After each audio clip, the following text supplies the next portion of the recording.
George Strait heard a child singing his song to their mother in the hospital, and what he did touched everyone. The morning sun cast long shadows through the sterile corridors of Methodist Children's Hospital in San Antonio, Texas, as 8-year-old Lucas Martinez carefully adjusted the small cowboy hat on his head. It was a gift from his late father, Sergeant Miguel Martinez, who had fallen in Afghanistan 3 years earlier while serving his country. The hat was too big for Lucas's small frame, but he wore it every single day without fail, especially during his visits to see his mother. Lucas walked with the measured steps of a child who had grown up too fast, his tiny boots echoing against the polished linoleum floor. In his hand he clutched a worn piece of paper with handwritten lyrics to "I Cross My Heart" by George Strait. The paper was creased from countless foldings and unfoldings, stained with tears both of joy and sorrow. It had become his most precious possession, aside from the hat that connected him to his father's memory. The pediatric oncology ward had become Lucas's second home over the past 8 months. His own battle with lymphoma had brought him here initially, but it was his mother's deteriorating condition that kept him coming back day after day. Emma Martinez, only 37 years old, had been diagnosed with stage 4 pancreatic cancer just 2 months after Lucas began his own treatment. The cruel irony was not lost on the medical staff who had watched this brave little family face not one, but 2 devastating diagnoses. As Lucas approached room 314, he could hear the familiar beeping of machines that had become the soundtrack to his mother's final chapter. Dr. Sarah Chen, Emma's oncologist, intercepted him gently in the hallway. Her kind eyes held the weight of difficult conversations, and Lucas had learned to read the subtle changes in her expression over the months. "Good morning, Lucas," Dr. Chen said, kneeling down to his eye level. "Your mom is having one of her better days today. She's been asking for you since dawn." Lucas nodded solemnly, understanding the unspoken message. The better days were becoming fewer and farther between. His Aunt Maria had explained to him in careful, age-appropriate terms that his mother's time was limited, but Lucas refused to accept that reality. He believed deeply in the power of music, in the connection he shared with his mother through George Strait's songs, and in the possibility of miracles. If you're enjoying this story, please consider subscribing to our channel and hitting that notification bell. We'd love to hear your thoughts in the comments below, and tell us where you're watching from today. Your support means the world to us and helps us continue sharing these powerful stories. Emma Martinez lay propped up against several pillows, her once vibrant auburn hair now covered by a colorful headscarf that Lucas had picked out for her. Despite the weight loss and the pallor that came with her illness, her eyes still sparkled when she saw her son enter the room. She had been a high school music teacher before her diagnosis, and music remained the bridge between her past life and her current reality. "There's my little cowboy," Emma whispered, her voice hoarse but filled with warmth. "I've been waiting for our morning concert." Lucas carefully climbed onto the chair beside her bed, unfolding his precious piece of paper. The ritual had begun 6 months ago, when Emma could no longer leave her bed regularly. Lucas would sing to her every morning, and sometimes in the evening too, choosing from a repertoire of George Strait songs that held special meaning for their family. "Which song today, Mama?" Lucas asked, though he already knew the answer. It was always the same song, the one that had played during Emma and Miguel's first dance at a small country bar outside Fort Sam Houston, the one that had been playing on the radio the night Miguel proposed. The one that Emma hummed when she was nervous or scared. "You know which one, mi amor." Emma smiled, reaching out to touch her son's cheek. "Sing me our song." Lucas cleared his throat and began to sing in his sweet, clear voice that carried far more emotion than any 8-year-old should possess. "I cross my heart and promise to give all I've got to give to make all your dreams come true." The nurses walking by the room often paused to listen. There was something magical about the way Lucas sang, something that transcended his young age and touched the hearts of everyone who heard him. His voice carried not just the melody, but the weight of love, loss, and hope, all intertwined. Emma closed her eyes and let the familiar lyrics wash over her. In her mind, she could see Miguel in his dress blues, nervous and handsome as he led her onto that small dance floor 12 years ago. She could feel his strong arms around her, smell his cologne mixed with the faint scent of cigarettes and aftershave. For those 3 minutes and 42 seconds, she wasn't a dying woman in a hospital bed. She was 25 again, dancing with the love of her life, believing they had forever ahead of them. As Lucas finished the song, Emma applauded softly, her hands trembling slightly from the medication. "Perfect, as always," she whispered. "You know, someday I hope you get to sing that song for George Strait himself. Wouldn't that be something?" "Do you really think he'd want to hear me sing?" Lucas asked, his eyes wide with hope. "Oh, sweetheart, I think he'd be honored," Emma replied, tucking a strand of hair behind his ear. "Your daddy always said you had a gift. He used to say that when you sang, it was like listening to an angel." The mention of his father brought a familiar ache to Lucas's chest, but also a sense of comfort. His Aunt Maria had told him stories about how Miguel would sing George Strait songs while deployed, teaching other soldiers the words over video calls home. Music had been the thread that connected their family across continents, and now, across the veil between life and death. Dr. Chen appeared in the doorway again, this time with a more serious expression. She gestured for Lucas to step into the hallway for a moment. Emma pretended not to notice the exchange, but her heart sank as she recognized the look she had seen too many times before. "Lucas," Dr. Chen began gently, "I need to talk to you and your Aunt Maria about some changes in your mother's treatment plan. The doctors think it might be time to focus on making her as comfortable as possible." The 8-year-old boy looked up at the doctor, with eyes that held far too much understanding. "How long?" he asked simply. "We're thinking maybe 2 to 3 weeks, possibly a month if we're very fortunate," Dr. Chen replied honestly. She had learned that Lucas preferred honesty to false hope, even at his young age. Lucas nodded slowly, processing the information with the same quiet dignity that had carried him through his father's death and his own cancer diagnosis. "Can I still come sing to her every day?" "Of course," Dr. Chen assured him. "In fact, I think your visits are the best medicine she could ask for." As Lucas returned to his mother's room, his mind was already working on a plan. He had been trying for months to contact George Strait through social media, fan mail, and even through the record label. His Aunt Maria had helped him write letters, and they had called the management company several times, but they had never received a response. "Mama," Lucas said, settling back into his chair, "I want to try one more time to reach Mr. Strait. I want him to know about our song, about how much his music means to us." Emma's heart broke a little more, knowing the slim chances of such a dream coming true, but she couldn't bear to discourage her son's hope. "We can try, baby. We can always try." What neither Lucas nor Emma knew was that their story was about to intersect with destiny in the most unexpected way. Just 3 floors above them, in the adult wing of the same hospital, a legendary figure was about to make a routine visit that would change all their lives forever. The wheels of fate were already in motion, though they couldn't see it yet. Sometimes the most profound moments begin with the smallest coincidences, and sometimes the answer to our deepest prayers comes walking down a hospital corridor, wearing a simple cowboy hat and carrying the weight of his own untold stories. Lucas squeezed his mother's hand and began to sing again, unaware that his voice was about to carry much further than the walls of room 314, reaching ears that had heard millions of voices over the decades, but none quite like his. 3 floors above, George Strait walked through the executive wing of Methodist Hospital with the quiet confidence of a man who had spent decades in the public eye but preferred the shadows. At 73, he moved with the same unhurried grace that had made him a legend on country music stages across America. His weathered hands, which had held countless microphones and signed millions of autographs, now rested calmly at his sides as he made his way to his annual checkup. The king of country music had always been intensely private about his personal life, a rarity in an industry that thrived on publicity and scandal.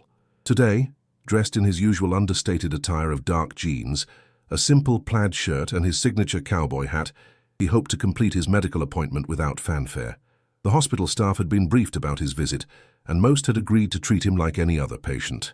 Dr. Robert Harrison, George's longtime physician, had been monitoring a minor heart irregularity that had developed over the past year. Nothing serious, but at his age, regular monitoring was essential. As they completed the routine tests, Dr. Harrison couldn't help but comment on how well George looked for a man his age. "You know, George, whatever you're doing, keep it up," Dr. Harrison said, reviewing the latest EKG results. "Your heart looks stronger than it did 6 months ago. Have you been exercising more?" George chuckled, adjusting his hat slightly. "Been working on the ranch more. Something about being around the horses and the open land that makes a man feel young again. Norma says I'm trying to prove I'm still 25. Well, don't overdo it, Dr. Harrison warned with a smile. But honestly, you're in remarkable shape. We'll see you again in 6 months, assuming nothing changes. As George left the examination room, he decided to take a longer route through the hospital, rather than heading straight to the elevator. Something about hospitals had always fascinated him, the way they held so much human drama within their walls, stories of hope and despair, beginnings and endings all happening simultaneously. He had personal reasons for his comfort in medical settings. His daughter Jennifer's tragic death in a car accident in 1986 had brought him to many hospitals during those dark months when he questioned everything, including his faith and his music. The experience had changed him profoundly, making him more appreciative of life's fragile nature and more protective of his remaining family. As he walked down the corridor toward the pediatric wing, George reflected on how different his life had become since stepping back from touring. The decision to retire from the road had been difficult but necessary. He wanted to spend his remaining years focusing on what truly mattered: his family, his faith, and the legacy he would leave behind. The sound of a child's voice singing stopped him in his tracks. The melody was unmistakable. It was his own song, "I Cross My Heart," being performed with a sweetness and sincerity that made his breath catch in his throat. George had heard that song performed thousands of times over the years, by professionals and amateurs alike, but there was something different about this rendition. Following the sound, he found himself standing outside room 314 in the pediatric oncology ward. Through the partially open door, he could see a small boy in an oversized cowboy hat sitting beside a hospital bed, singing to a woman who was clearly very ill. The sight hit him like a physical blow, bringing back memories of his own daughter's hospital stays and the helpless feeling of watching someone you love suffer. George stood frozen in the doorway, not wanting to intrude but unable to walk away. The boy's voice was pure and untrained, but it carried an emotional weight that many professional singers never achieved. More importantly, George could see the effect it was having on the woman in the bed. Her face, though pale and drawn, was transformed by joy as she listened to her son's performance. "That was beautiful, mi amor," the woman whispered as the song ended. "Sing it one more time for me." "Of course, Mama," the boy replied, his voice strong despite his small stature. "This one's for you and Papa, wherever he is now." George felt his eyes well up with tears as he realized this child was not just singing for entertainment. This was a ritual of love, a connection between mother and son that transcended the stark reality of their circumstances. He thought of his own son, Bubba, and how precious those moments of simple connection had become as the years passed. A nurse approached from behind, and George turned to see Maria Gonzalez, one of the senior nurses on the pediatric floor. She recognized him immediately, but had the professionalism to keep her voice low. "Mr. Strait," she whispered, clearly starstruck but trying to maintain her composure. "I can't believe you're here. Are you visiting someone?" "Just had an appointment upstairs," George replied quietly, gesturing toward the room. "I heard the singing. That's my song he's performing." Nurse Gonzalez's expression softened. "That's Lucas Martinez. He's 8 years old and he's fighting lymphoma. The woman in the bed is his mother, Emma. She has pancreatic cancer, stage 4. Lucas comes here every day to sing to her, even on the days when he's receiving his own treatment." George felt the words hit him like a sledgehammer. "Both of them have cancer?" "Yes," Maria continued, her voice heavy with emotion. "Emma probably has only a few weeks left. Lucas doesn't fully understand yet, but he knows time is running short.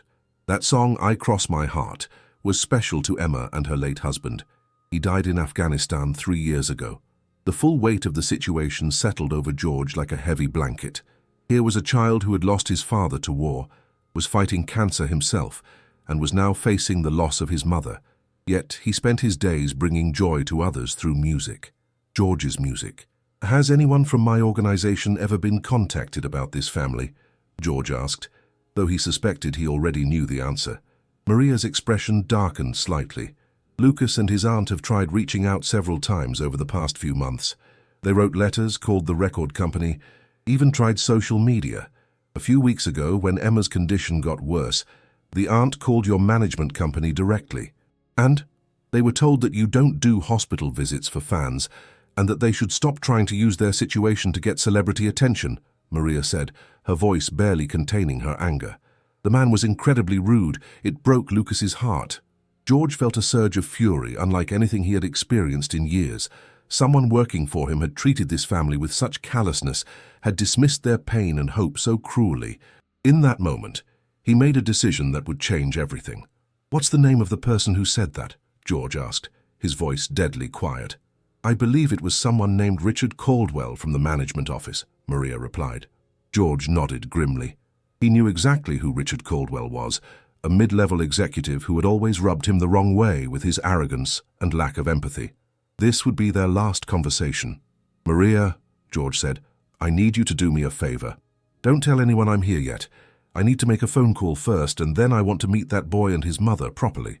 As George walked toward a quiet corner to make his call, Lucas's voice drifted down the hallway again, this time singing Amarillo Morning. The irony wasn't lost on him. Here was a child facing the darkest night of his young life, yet he was singing about mornings and new beginnings. George pulled out his phone and dialed a number he rarely used except in emergencies. When his manager, Tom Rodriguez, answered, George's voice was calm but carried an edge that Tom had learned to recognize over their 20-year working relationship. "Tom, I need you to find Richard Caldwell and fire him immediately," George said without preamble. "George, what's going on? Caldwell, what did he do?" "I'm at Methodist Hospital in San Antonio, and I just learned that Caldwell told a family dealing with cancer to stop using their situation to get celebrity attention. A family that includes an 8-year-old boy who's been trying to reach me for months." There was silence on the other end of the line before Tom spoke again. "George, I had no idea. I'll handle Caldwell immediately. What do you need me to do?" "I need you to implement a new policy. Any request involving children's hospitals, terminal illnesses, or military families gets forwarded directly to me. No exceptions, no middle management decisions. And I want it in writing and distributed to everyone who handles fan mail or phone calls. Consider it done.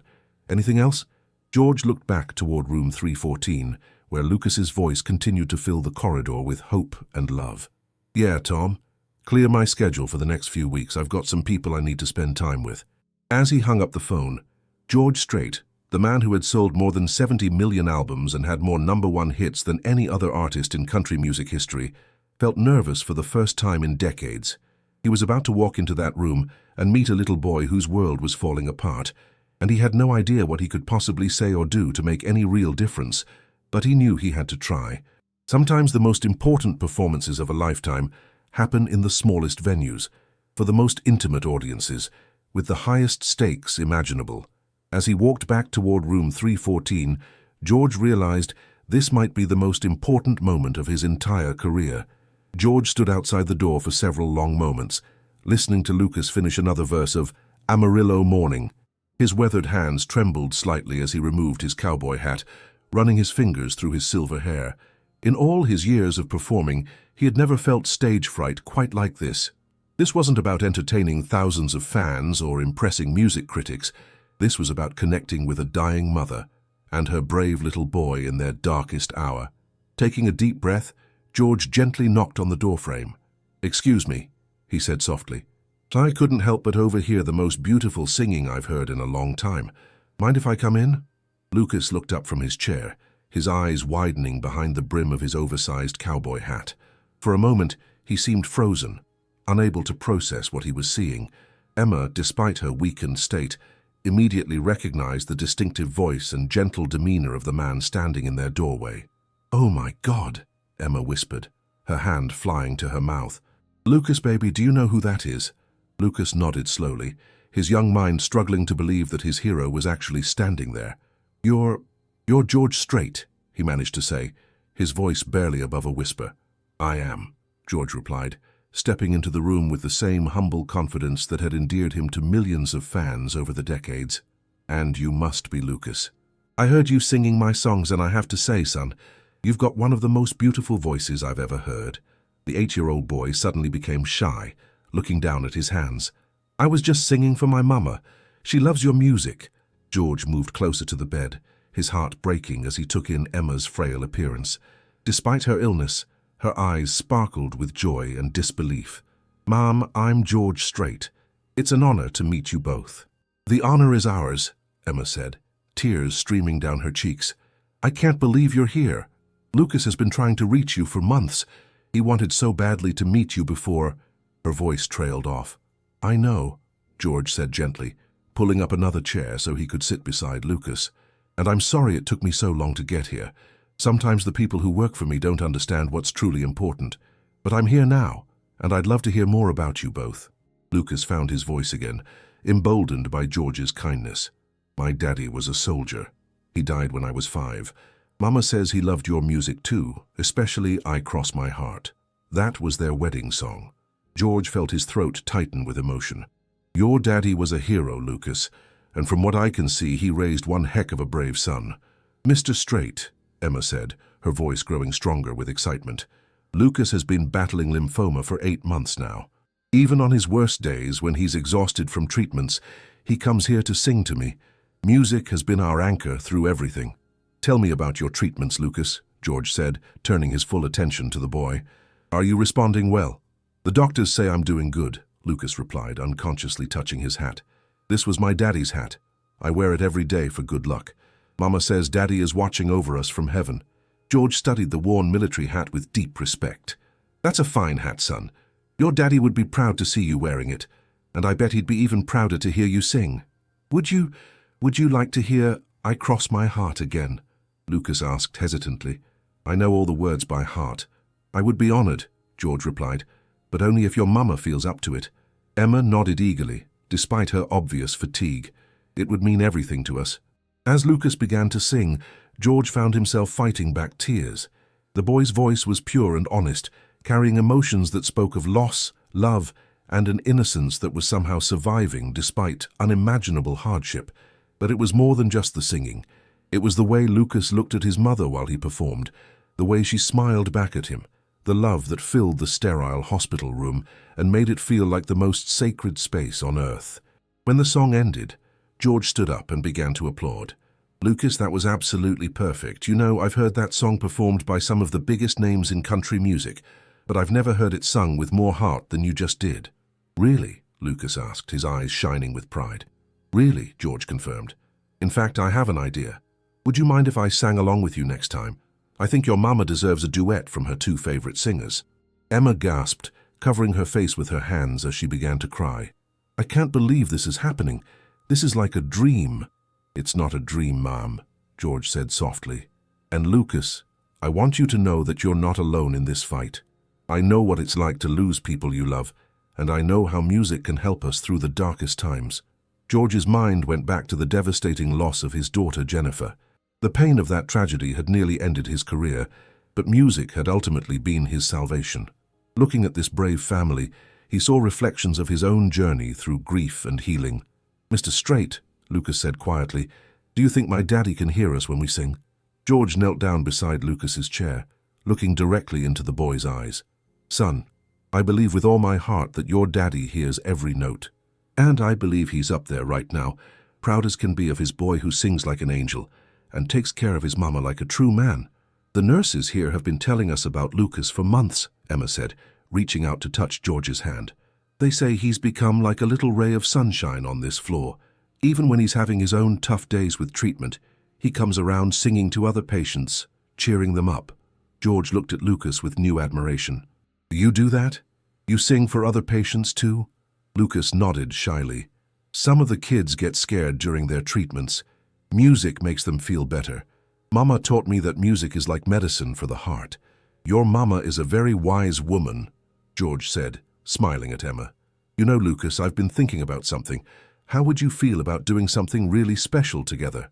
"What kind of special?" Lucas asked, his curiosity piqued. "Well, I was thinking maybe we could record you singing I Cross My Heart properly, in a real studio.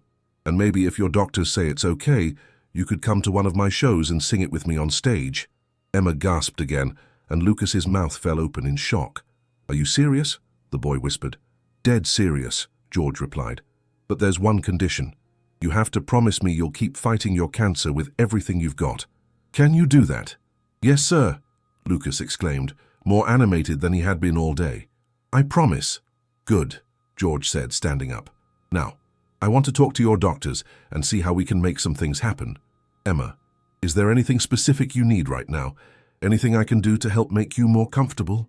Emma shook her head, still overwhelmed by the surreal nature of the situation.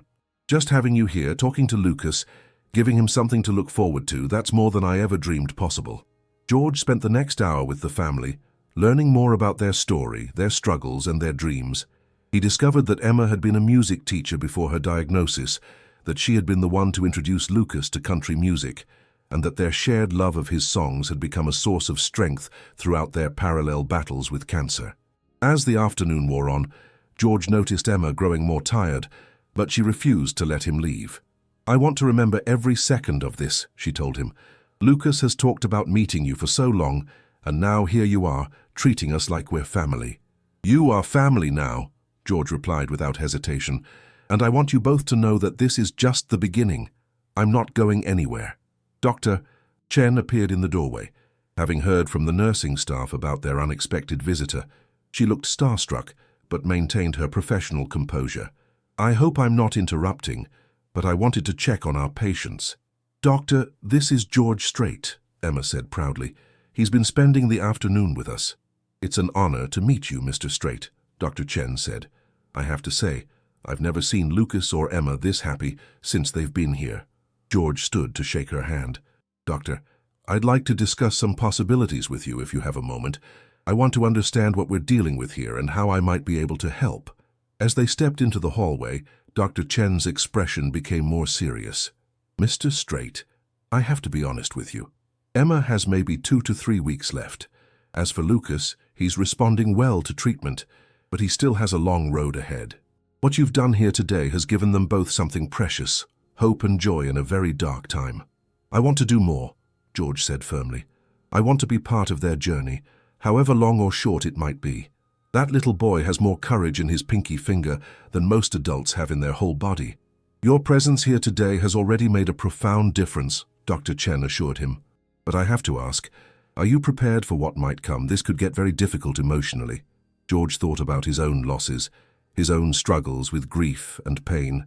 "Doctor, I've learned that the most important things in life aren't always easy.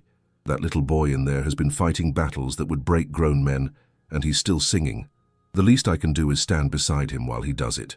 As George prepared to return to the room, he realized that his life had just taken an unexpected turn.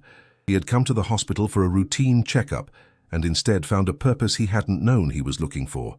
Lucas and Emma had given him a gift far greater than anything he could give them.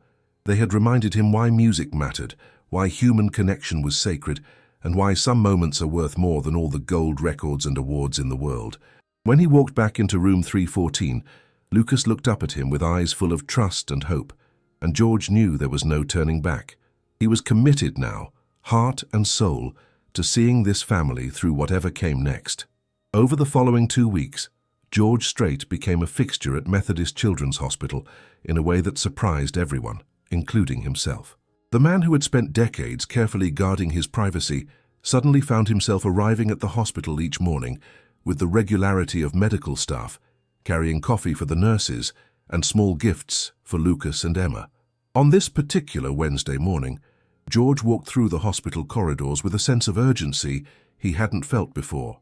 Dr. Chen had called him the night before to let him know that Emma's condition had taken a significant turn for the worse. Her kidneys were beginning to fail, and they were transitioning to comfort care only.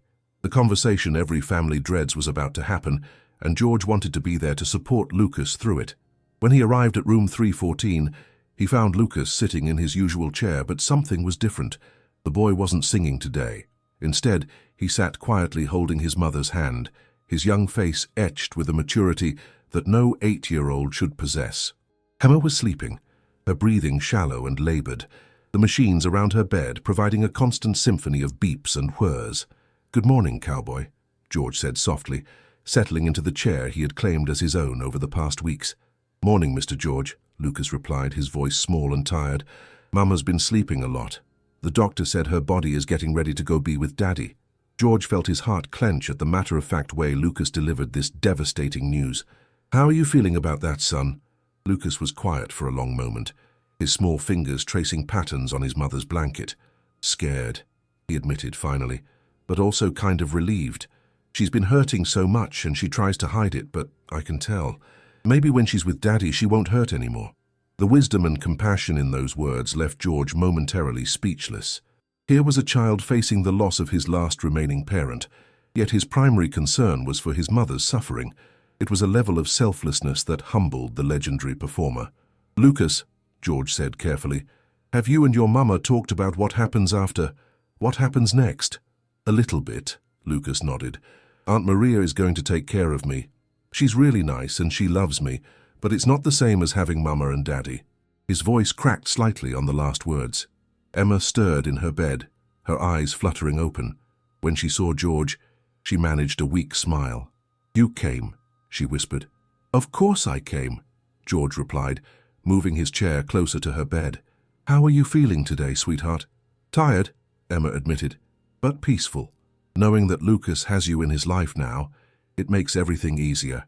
George reached out and took her free hand. "Emma, I want you to know that I'm not going anywhere. Lucas will always have a place in my life, in my family. You don't have to worry about him facing this alone." Tears rolled down Emma's cheeks. "I knew the first time I heard your music that you were special. There's something in your voice, in your songs, that speaks to the heart. But getting to know you as a person, you're even more wonderful than I imagined." "Mama," Lucas said quietly, "would you like me to sing to you?" Emma nodded, closing her eyes again.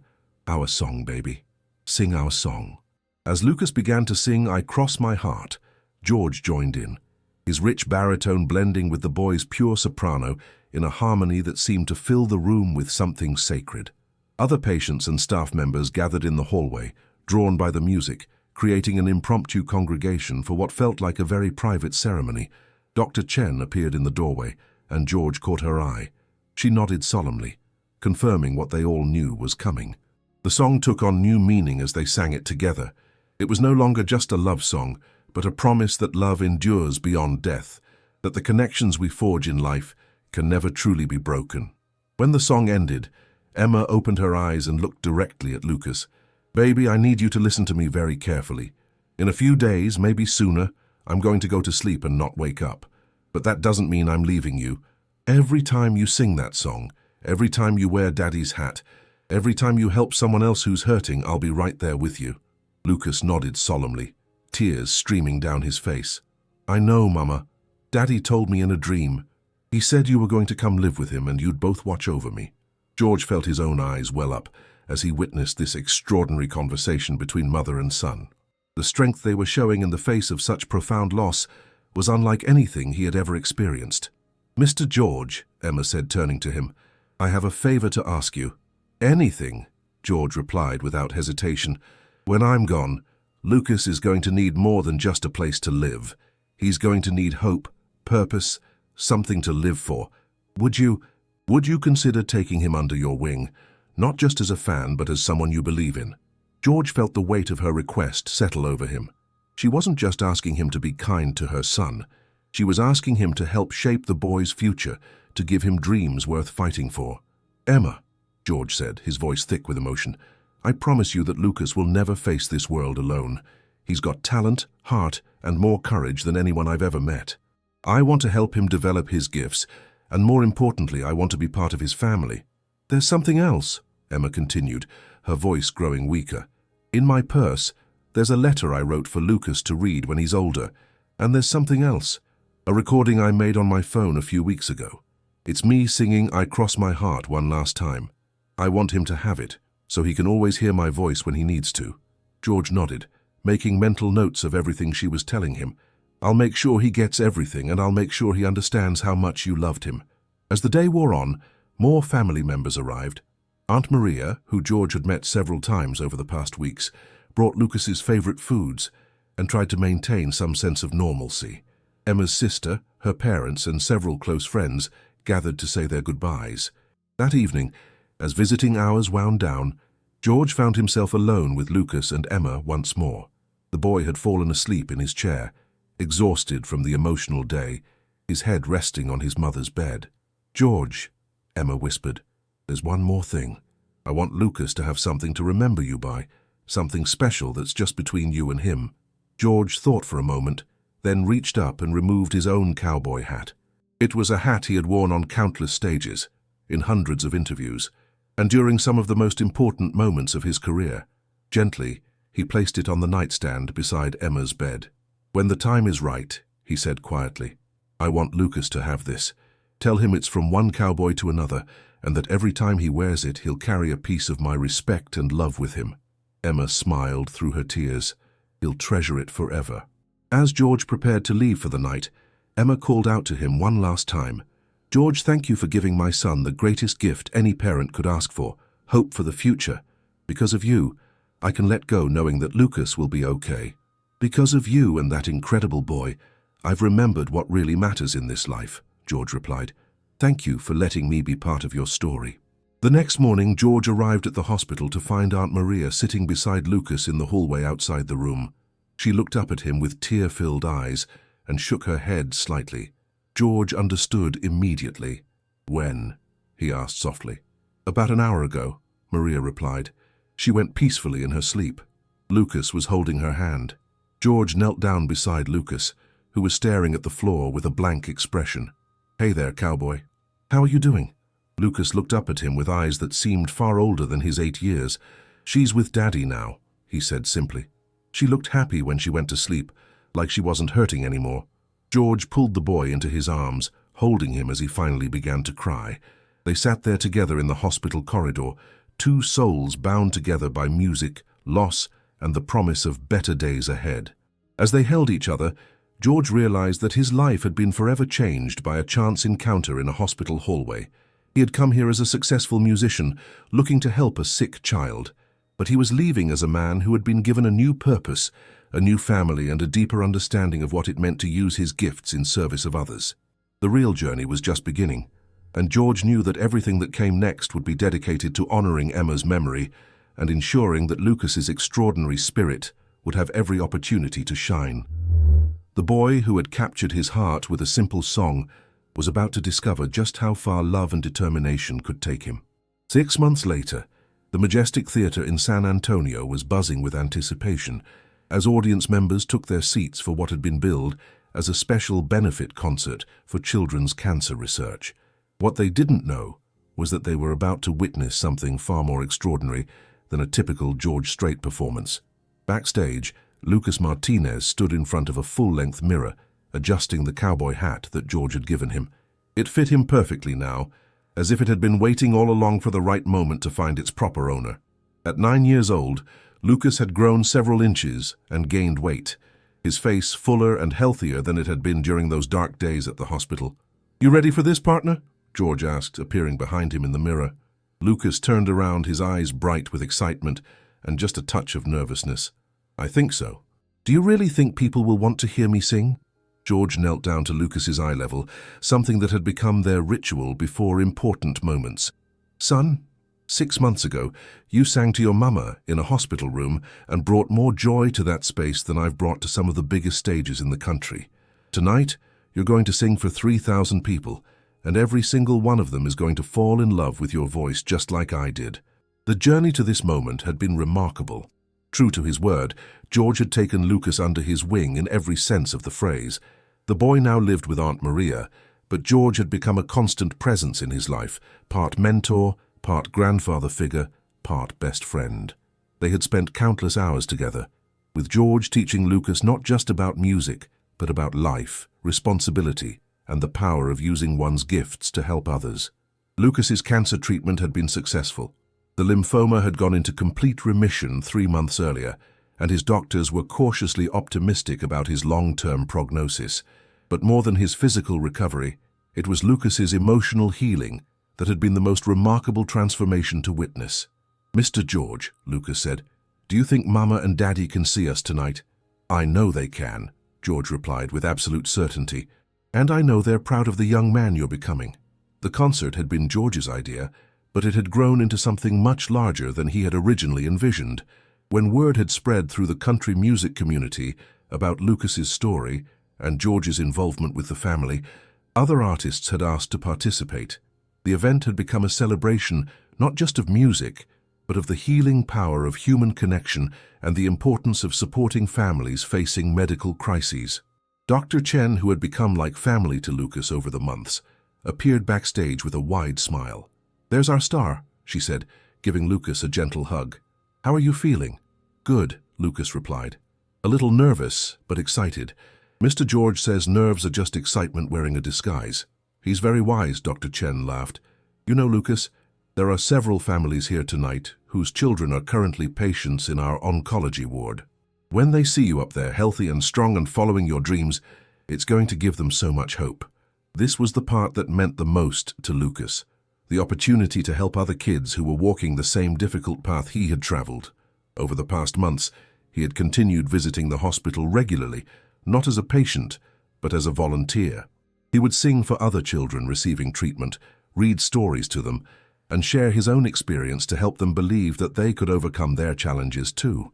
Aunt Maria appeared, looking nervous but proud in her new dress. "Mijo, you look so handsome," she said, tears already forming in her eyes. "Your mama would be so proud." "I'm wearing her ring," Lucas said, showing them the simple gold band that he wore on a chain around his neck, hidden beneath his shirt. "She always said it would bring me good luck." As showtime approached, George gathered his band and crew together for a final meeting. "Tonight is special," he told them. "We're not just performing. We're celebrating the life of an extraordinary woman and the courage of an extraordinary boy. I want everyone to remember that music has the power to heal, to inspire, and to change lives. Let's make sure we honor that power tonight."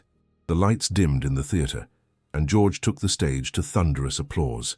For the first hour, he performed many of his classic hits, but the audience could sense that something different was building. There was an electricity in the air, an anticipation that this wouldn't be just another concert. "Folks," George said as he approached his microphone for what the audience assumed would be another song, "I want to tell you a story about a chance encounter that changed my life forever."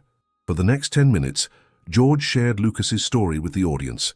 The brave little boy fighting cancer who sang to his dying mother, the family that had touched his heart in ways he never expected, and the promise he had made to a remarkable woman in her final days.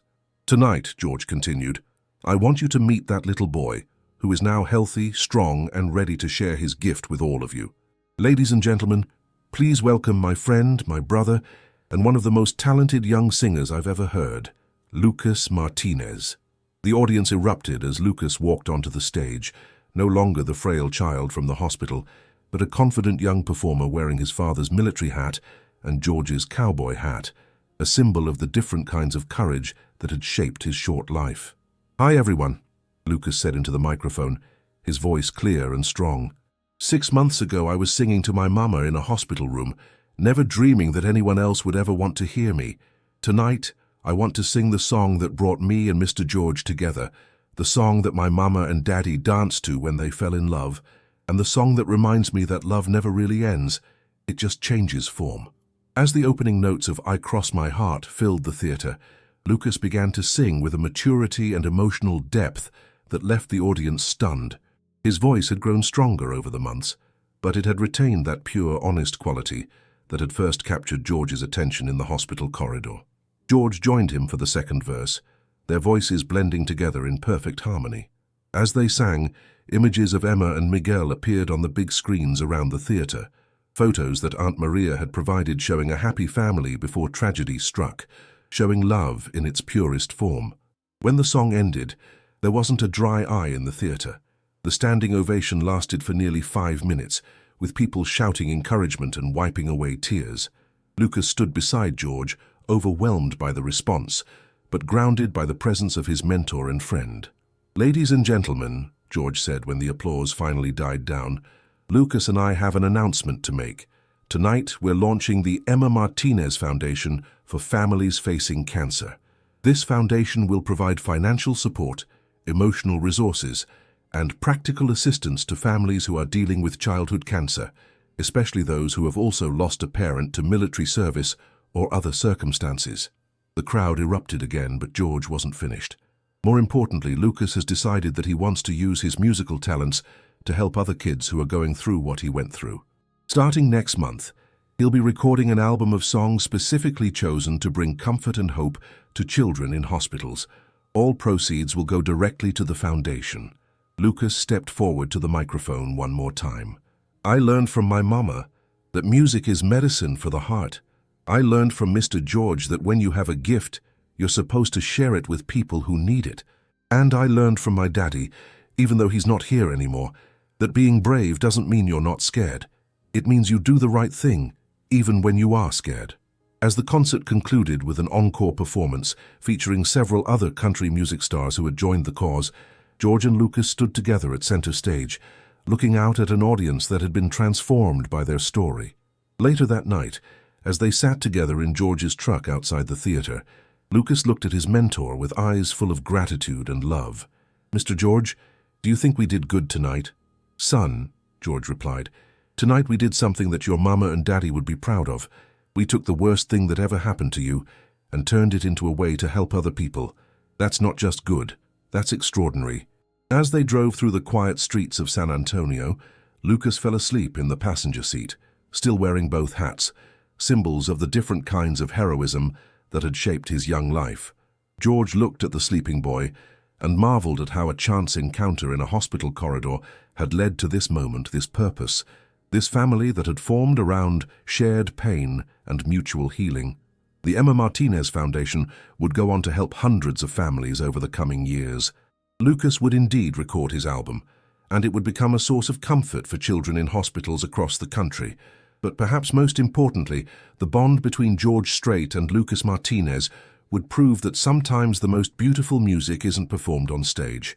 It's the symphony of human connection, compassion, and love that plays out in the quiet moments when one person decides to show up for another.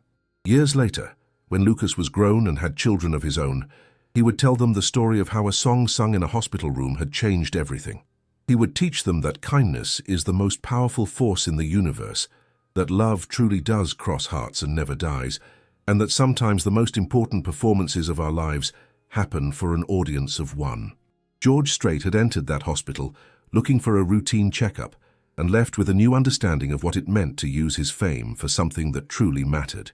Lucas Martinez had lost both his parents, but gained a family, a purpose, and a platform to help others.